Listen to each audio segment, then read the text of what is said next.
about to lose my mind. One step away from the red line.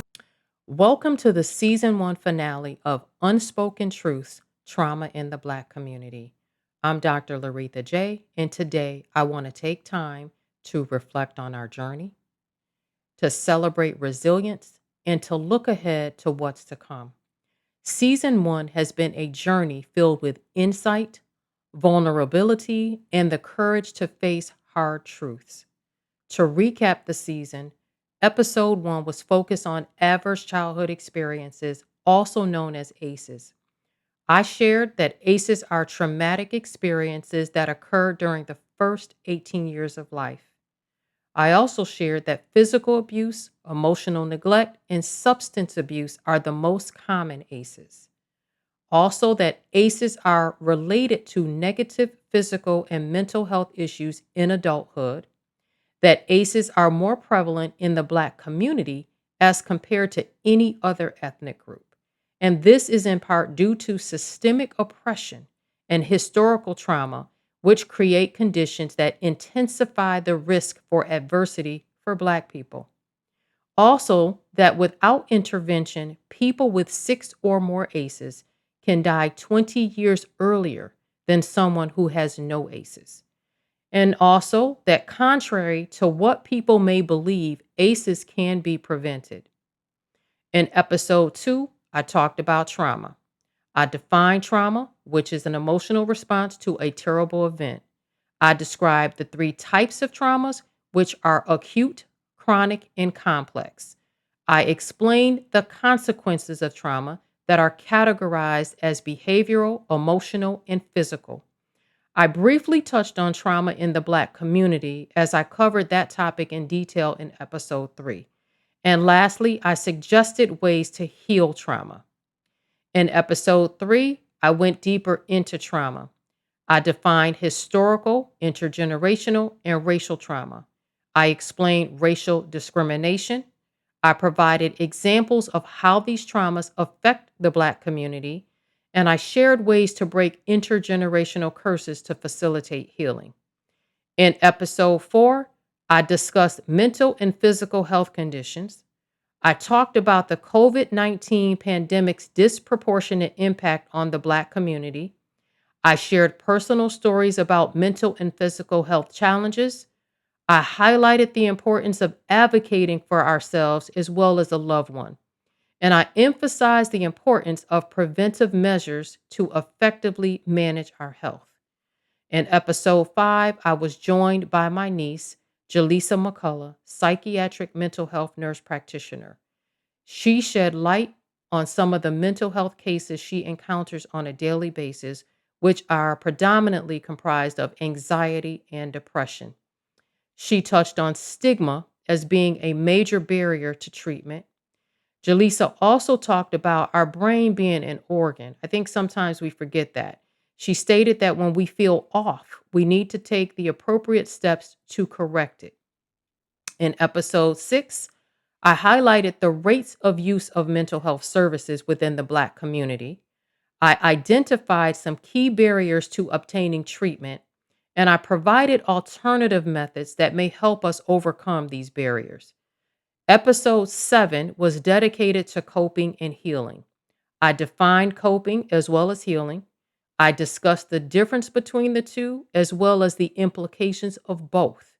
And I highlighted why healing is essential to living a fulfilled life. In episode 8, I had the privilege to sit down with Norman Simmons, mental health and wellness program manager, who courageously shared his journey of transforming his trauma into purpose. Norman discussed the importance of recognizing and dealing with our trauma. He also talked about why taking the necessary steps to heal from trauma is vital to our well being. He also demonstrated his commitment to community involvement to support trauma healing. If you miss any of these episodes, I strongly recommend that you watch and or listen to them. I would be remiss if I didn't take a moment to acknowledge you, my audience, for your continued engagement, encouragement, and growth. Thank you for being part of this journey and for creating a community where healing conversations can truly take place. My heartfelt appreciation goes out to each of you who have reached out to share your gratitude as well as your stories. Your words remind me why it's so important to bring awareness to issues that are too often left unspoken. As we look ahead to season two, I'll discuss the Black church and its role in supporting the mental, emotional, and spiritual well being of its congregants as well as the community. I'll continue conversations with subject matter experts and trauma survivors. I'll also highlight community based resources that can be beneficial to those who are in need, especially in today's environment. I encourage you to keep engaging, sharing, and supporting one another as we continue this journey together. Healing is not a destination, it's a marathon, not a sprint. It's an ongoing and ever evolving process. It takes courage to face our pain, to speak our truth, and to seek help. But keep in mind, every step toward healing is worth celebrating. Remember, our story matters, our healing matters. Even in the moments of struggle, we are resilient. And most importantly, we have what it takes to rise above our circumstances. Again, let this season be a reminder that trauma does not define who we are. I'm going to repeat that. Trauma does not define who we are. It's our courage and our commitment to healing that will enable us to rise above our trauma. Once again, I want to thank you for being part of season one of Unspoken Truths Trauma in the Black Community. If this season inspired you, or if you know someone who can benefit from the information shared, please like, share, and subscribe so we can continue these discussions, which are vital to our community, the Black community. It's important to understand that no one should ever feel as though they must walk this path alone.